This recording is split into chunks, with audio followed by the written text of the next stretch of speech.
Bonjour Éric Coquerel. Bonjour. Le nouveau Front Populaire bute encore, toujours, sur le nom d'un nouveau Premier ministre ou d'une Première ministre. Hier, c'est Laurence Tubiana qui a dû jeter l'éponge face à l'opposition de la France Insoumise. Ça commence à être long, très long. Qu'est-ce qui coince? Qu'est-ce qui pêche? C'est long, mais je me permettrai juste quand même de dire que la semaine dernière, Absolument. Il y a eu une grande éclaircie, voilà, que je ne voudrais pas mettre de côté, parce qu'on a montré à l'Assemblée qu'on était capable de présenter une candidature unique. On a montré qu'on était capable d'avoir une solidarité des votes qui nous donne la majorité au bureau de l'Assemblée nationale, c'est absolument décisif, et également de me faire élire président de la Commission des finances. Donc ça montre que Mais la présidence de l'Assemblée vous a échappé. Oui, d'accord, mais la présidente de l'Assemblée, désormais, est dans un bureau où elle est minoritaire. Donc je vous assure qu'elle ne pourra plus imposer ses choix comme elle l'a fait pendant 2 ans précédemment. Ce que je veux dire par là, c'est que ça montre que le nouveau Front Populaire, à l'endroit où il prend toute sa dimension, puisque le nouveau Front Populaire, c'est un accord législatif, donc c'est normal que ça se concrétise par les députés, ça fonctionne, ça marche. Voilà. Et ça, prenons-le de manière positive. C'est-à-dire il y a ceux qui regardent la bouteille à moitié vide, à moitié pleine. Moi, je la prends à moitié pleine. Qu'est-ce qu'il faut faire? Est-ce qu'il faut faire un vote des députés, comme le propose par exemple le PS? Alors, on va passer maintenant au Premier ministre. À votre question, je veux pas la mettre de côté, mais c'était juste pour remettre un peu les choses à dimension. Nous, on n'est pas favorable au vote, au départ. Bon. Pourquoi on n'est pas favorable au vote? C'est qu'il faut bien comprendre que le Nouveau Front Populaire, c'est pas une organisation dans laquelle, d'un coup, les gens pourraient voter, puis il y a une majorité de gens qui décident, etc. C'est une alliance entre 4 formations. Et on voit bien que si on impose un choix par un vote des députés à une de ces formations, bon, bah, elle a plus forcément la possibilité de se reconnaître dans ce gouvernement, et le Nouveau Front Populaire, du coup, ne fonctionne plus. Donc ça, c'est pour ça que c'est pas la bonne méthode, en tout cas comme méthode décisive. Nous, ce qu'on pense, c'est que, quoi qu'il en soit, il faut d'abord un consensus. Un consensus, c'est pas forcément que les 4 formations sont d'accord sur un nom. Ça veut dire qu'aucune, par contre, ne s'oppose à ce nom. C'est ce qu'on a fait avec... Un compromis. Voilà, c'est ce qu'on a fait avec André Chassaigne, président de la commission, qu'on a proposé à l'Assemblée. Pour la présidence. Voilà, pendant 2 jours, on a discuté entre nous, les représentants des 4 groupes. Et puis à la fin, il y avait 3 groupes qui disaient OK avec André Chassaigne, et un groupe qui disait on s'y oppose pas. C'était nous, en l'occurrence. Donc André Chassaigne était posé. Il faut utiliser la même méthode. J'allais dire, travailler sur les noms tant qu'on a trouvé cette méthode. Et ça après, ne marche pas pour l'instant. S'il y a un vote d'approbation, est-ce que c'est un compromis possible pour trouver un compromis avec ceux qui veulent un vote? Pourquoi pas? C'est quelque chose qu'on peut éventuellement envisager.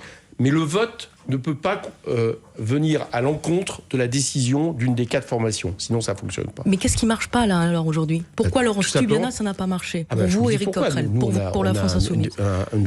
Politiquement, on estimait que les prises de position de Laurence Tubiana, notamment il y a peu de temps, où elle appelait dans une tribune un espèce de compromis possible avec une partie des macronistes, quitte un peu à raboter le programme.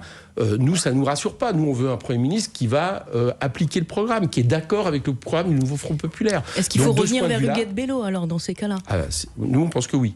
Voilà, on pense que c'est possible. Ça, c'est une proposition. On pense que Huguette Bello était et reste la bonne solution. Pourquoi elle reste la bonne solution? Parce qu'elle est proposée par le Parti communiste français, que on voit bien qu'elle a des prises de position depuis quelques années, notamment, par exemple, elle a soutenu Jean-Luc Mélenchon, mais que la manière dont elle dirige son exécutif à La Réunion, et elle dirige un exécutif, ce qui est extrêmement important, elle le fait avec toutes les parties prenantes du Nouveau Front Populaire, déjà. Deuxièmement, c'est une femme qui a une expérience de parlementaire, qui a une expérience d'exécutif, qui est engagée dans les combats antiracistes. Et enfin, elle a un gros avantage, c'est qu'elle vient d'outre-mer. Et ça serait la première fois qu'on aurait une femme première ministre venant d'outre-mer. Et je pense que vis-à-vis d'Emmanuel Macron, c'est très difficile pour lui de la récuser dans la situation de la France actuelle vis-à-vis ça veut dire que vous restez aujourd'hui, en tout cas la France Insoumise reste sur ce nom. Ça veut dire que les autres noms qui circulent, on entend parler de Benoît Hamon, de Cécile Duflot, pour l'instant, c'est quoi? Ce sont des rumeurs, Moi, je vais vous dire, je pense que c'est un peu dommage que des noms aient circulé comme ça. Parce que pour qu'on y arrive, on ne doit pas faire des négociations et des discussions devant les médias, quoi. Parce que c'est pas bon. Mais elle continue y compris d'ailleurs, c'est pas très bon, c'est pas très agréable pour les noms cités s'ils sont récusés. Donc il faut continuer. Mais est-ce qu'elle continue ces discussions aujourd'hui, bien sûr, tous les jours, toutes les heures, entre vous, entre tous les partis, entre tous vos représentants? Elles auront lieu encore aujourd'hui. Ouais. Bon, j'ai vu que le Parti socialiste avait mis une date butoir aujourd'hui. C'est sa décision. moi, je dis attention à la fois, on est pressé par le temps. Je vais pas nous dire. Ça veut dire que vous n'avez pas de date butoir. C'est pas nous qui l'avons posé, et puis n'allons pas nous mettre dans un entonnoir où il y a un échec parce qu'on n'arrive pas aujourd'hui à trouver le nom qui va bien ou les noms qui vont bien. Et en même temps, vous pouvez comprendre la lassitude des électeurs, l'exaspération qui s'entend de cette attente. Mais je comprends tout à fait, mais je voudrais revenir quand même un petit peu en arrière, parce qu'il y a quand même un personnage dont on ne parle pas aujourd'hui, c'est Emmanuel Macron. Voilà. Emmanuel Macron, je le dis à nos électeurs, pour l'instant, n'a pas une seule fois dit qu'il entendait proposer au nouveau Front populaire de gouverner la France. C'est ce que dit Manuel Bompard d'ailleurs, le coordinateur de votre parti. Vous attendez que le chef de l'État vienne vers vous et vous dise il faut former un nouveau gouvernement. Le chef de l'État, il a une majorité, même relative, c'est ce qui lui est arrivé en 2022, il appelle les chefs de parti, il leur dit proposez-moi un nom. Il ne l'a pas fait. Donc nous-mêmes n'allons pas, endosser une responsabilité qui n'est pas la nôtre. Alors je répète parce que je ne veux pas de langue de bois, oui, il faut trouver un nom rapidement. Ne serait-ce que parce que la semaine dernière, on a redonné de l'espoir en montrant qu'à l'Assemblée, ça marchait bien, et que donc nous avions potentiellement des majorités à l'Assemblée. Je pense que c'est important de le dire pour faire passer nos textes. Bien. Donc il faut trouver un nom rapidement, mais n'allons pas nous coincer forcément sur une date. Si on trouve aujourd'hui, c'est très bien. Si on trouve dans les jours à venir, c'est très bien aussi. Vous parlez des textes, Éric Coquerel. À l'instant, Mathilde Panot fait savoir qu'une proposition de loi va être déposée pour abroger la réforme des retraites aujourd'hui. C'est parfait. Vous nous confirmez ? Vous le confirmiez, vous le saviez, vous étiez au courant. Non, mais par contre, je l'ai proposé sur notre liste de parlementaires, donc je suis très content que... Pourquoi aujourd'hui ? Pourquoi il faut la poser ? Pourquoi aujourd'hui on dépose cette proposition ? Parce que si on veut qu'à la rentrée, elle soit examinée, il faut la poser à un moment donné. Et c'est une excellente idée, je vais vous dire pourquoi. C'est que vous savez pourquoi cette proposition de loi n'a pas réussi à revenir devant l'Assemblée ? Parce que moi, j'avais estimé qu'elle n'était pas contraire à l'article 40. C'est l'article 40, c'est l'article qui interdit de créer des dépenses sans recette, voilà, parce que le texte me semblait correct. Et puis, pour essayer de contraindre ce choix, la présidente de l'Assemblée a fait voter le bureau de l'Assemblée pour m'imposer le choix de l'article 40. C'est un peu un détail, mais elle a mis son veto grâce au bureau de l'Assemblée. Et bien, figurez-vous, elle n'est plus majoritaire dans le bureau aujourd'hui. Mais ça va passer. Donc, ça ouvre les choses. Ce texte peut passer aujourd'hui, étant donné la composition de l'Assemblée ? Oui, indéniablement. Alors là, sur la loi d'abrogation de la réforme des retraites, qu'elle passe, comme je le souhaite, proposée par un gouvernement nouveau Front populaire dès septembre, parce que c'est une des premières mesures qu'on prendrait si nous gouvernons demain le pays, ou qu'elle passe par une proposition de loi, aujourd'hui, il y a une majorité à l'Assemblée pour l'abroger. Voilà, je mets ma main sur le feu là-dessus. Éric Coquerel, on poursuit cette discussion dans une minute. Le temps du fil info, il est 8h40 et c'est avec Mathilde Romagnan. Kamala Harris donne aujourd'hui son tout premier meeting dans le Wisconsin. Après le retrait de Joe Biden de la course à la Maison-Blanche, la vice-présidente américaine promet de placer le droit à l'avortement au cœur de sa campagne. Elle a reçu assez de soutien pour être désignée candidate des démocrates. La convention du parti, elle, aura lieu le mois prochain. Kamala Harris qui doit aussi rencontrer cette semaine Benjamin Netanyahou, le premier ministre israélien est en ce moment à Washington. Il s'entretiendra aussi avec le président américain Joe Biden après un discours devant le Congrès, discours prévu demain. 3 suspects, dont un mineur, sont activement recherchés dans l'enquête sur l'incendie d'un immeuble à Nice. Incendie volontaire qui a fait 7 morts jeudi dernier. Selon le procureur de Nice, la piste d'un mobile lié au trafic de stupéfiants se confirme. 2 personnes ont déjà été interpellées. Le rappeur américain Snoop Dogg sera l'un des porteurs de la flamme olympique à Saint-Denis ce vendredi pour le dernier jour du relais avant la cérémonie d'ouverture. Parmi les autres relayeurs, l'actrice Laetitia Casta ou encore le rappeur MC Solar, mais aussi l'ex-perchiste ukrainien Sergueï Boubka. France Info. Le 8-30 France Info, Fanny Guinochet, Marie Bernardo. Et on reprend avec Éric Coquerel, député LFI de Seine-Saint-Denis. Vous êtes aussi fraîchement réélu président de la commission des finances. Ça veut dire que vous considérez que vous êtes dans l'opposition ? Au gouvernement actuel, oui. Et que si demain il y a un gouvernement à gauche, vous démissionnerez ? Évidemment. Vous laisserez votre place. La loi qui oblige le fait que le président de le président de la commission des finances est dans l'opposition.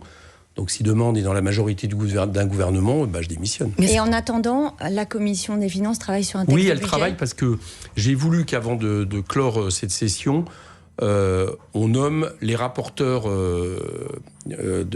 tous les rapporteurs qui vont avoir pour charge de poser des questions au gouvernement. Voilà. Parce que le budget, on le rappelle, ce sera un des premiers textes qui sera... On est déjà très en retard du fait de la dissolution. On n'a pas eu du tout de présentation de textes.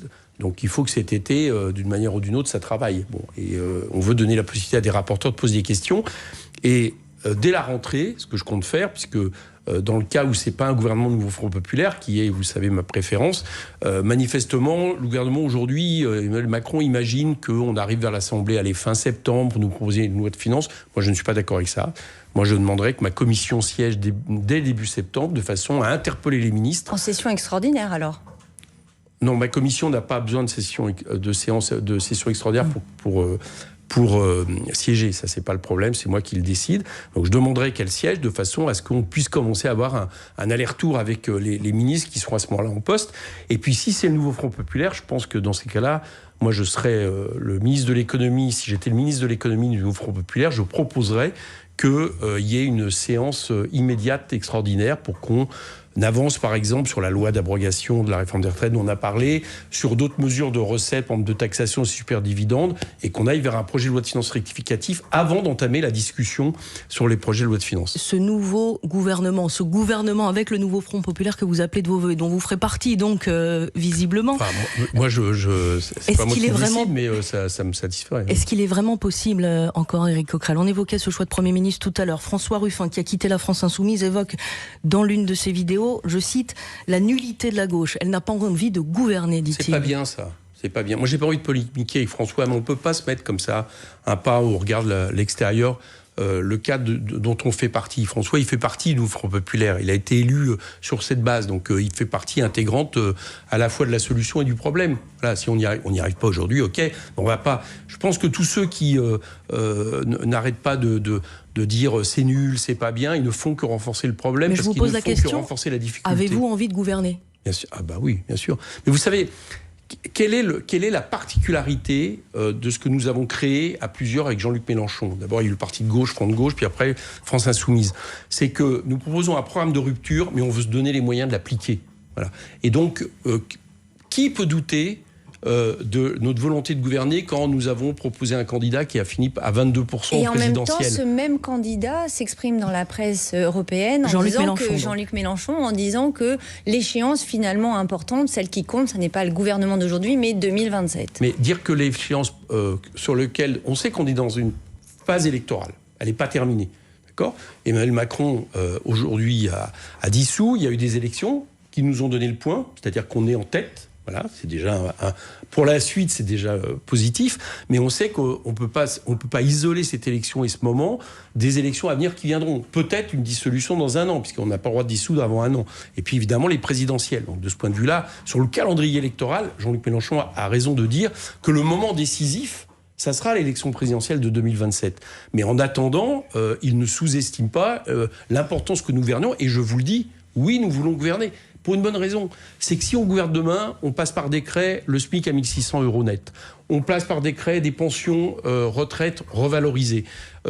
Toute une série de mesures où là, de toute façon, il n'y a pas besoin de majorité ou pas, ça passe par décret, c'est la loi qu'il veut.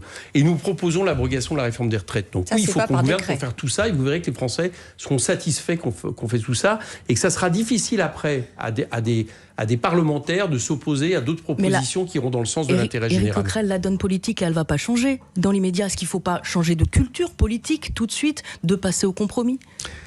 Mais c'est quoi le compromis pour vous ? Je vous pose la question parce que visiblement, si c'est le compromis de dire que chacun fasse un pas vers l'autre, de se mettre d'accord. Je ne sais pas qui est le chacun. Je sais pas. Aujourd'hui, moi, j'entends, par exemple, du côté de la majorité, des macronistes, même des macronistes dits entre guillemets de gauche, par exemple, ils disent il n'est pas question d'abroger la réforme des retraites. Il n'est pas question d'imposer davantage les plus riches de notre pays qui ont été largement avantagés par M. Macron. Donc, vous voyez bien qu'il n'y a pas de compromis à trouver. C'est deux logiques différentes. Bon. Le seul compromis qui est acceptable, celui-là, moi, je le mets sur la table, c'est que on a un programme, on veut l'appliquer. À un moment donné, avec l'Assemblée, je suis pour reparlementariser la vie politique française. C'est-à-dire que si, je vous donne un exemple concret pour que tout le monde comprenne bien, il est hors des questions de revenir sur une proposition que nous avons mise sur la table, qui est par exemple de taxer les superdividendes. Hors de question. Maintenant, si le seuil doit être légèrement abaissé pour avoir une majorité à l'Assemblée, ça c'est entendable. C'est-à-dire de trouver à un moment donné... Oui, en fait, c'est des modalités dans les grands principes. Mais vous ne voulez pas que vos grands principes soient modifiés. On ne doit pas en rabattre. Mais pourquoi ? Parce qu'ils ont une cohérence.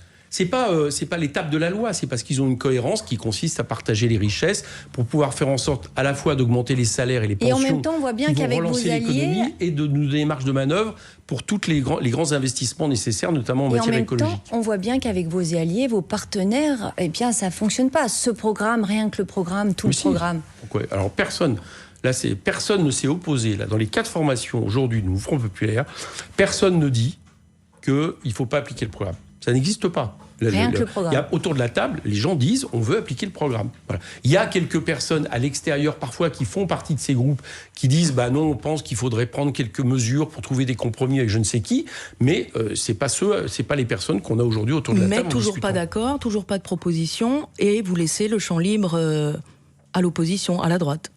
Vous trouvez qu'on laisse le champ libre à la droite ? Je vous pose la question. Alors, ceux qui ont voulu faire en sorte de me battre à la présidence de la Commission des Finances doivent trouver que c'est un peu optimiste comme appréciation. Non, parce que c'était la droite qui devait prendre la présidence. Éric Coquerel, le président de la République, vous l'avez évoqué tout à l'heure, Emmanuel Macron s'adresse ce soir, prend la parole ce soir sur les antennes de Radio France et France Télévisions. Il a appelé par ailleurs à une trêve olympique. Elle est possible, cette trêve, aujourd'hui ? Elle n'est pas souhaitable. Pourquoi ? Parce que moi, je trouve que les Jeux Olympiques, c'est une belle épreuve et tout ça. Bon, on peut discuter de la manière dont elle se prépare, le côté ultra sécuritaire de ces Jeux, que je conteste. Mais par contre, ça peut pas être un effacement de la vie dans le pays. C'est pas possible. Mais ça veut dire quand même. Où on a été voir que le sport justifie qu'il n'y ait plus de vie politique dans ce pays. C'est pas acceptable. Et c'est une façon pour Emmanuel Macron de ne pas reconnaître le résultat du suffrage universel. Donc moi, ça me pose un problème. Je trouve que la démocratie, c'est quand même encore un peu plus important que les Jeux Olympiques, si vous voulez. Et la France Insoumise dépose donc aujourd'hui une proposition de loi pour abroger la réforme des retraites. Éric Coquerel, président de la Commission des Finances à l'Assemblée, député de la France Insoumise de Seine-Saint-Denis. Merci d'avoir été l'invité de France Info ce matin.